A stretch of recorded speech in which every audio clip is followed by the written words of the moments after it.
Demi lamar gadis Bugis Wajo, Asif Alipore pemuda India berhenti kerja dan habiskan 12 juta rupiah.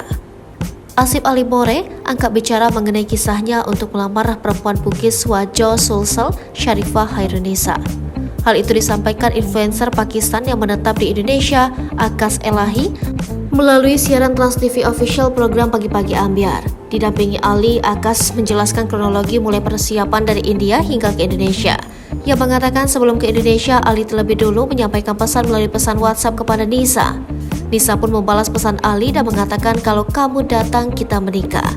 Lebih lanjut, Ali bahkan sudah mengurus surat izin dari keluarganya di India untuk menikah di kantor urusan agama. Tidak hanya itu, Ali juga memutus kontrak kerjanya di Arab Saudi demi melamar perempuan Bugis Wajo Sulsel Sharifah Hairunisa. Asif Alipore mengungkapkan harus membayar 3.000 rial atau kalau mencapai 12 juta rupiah dalam mata uang rupiah.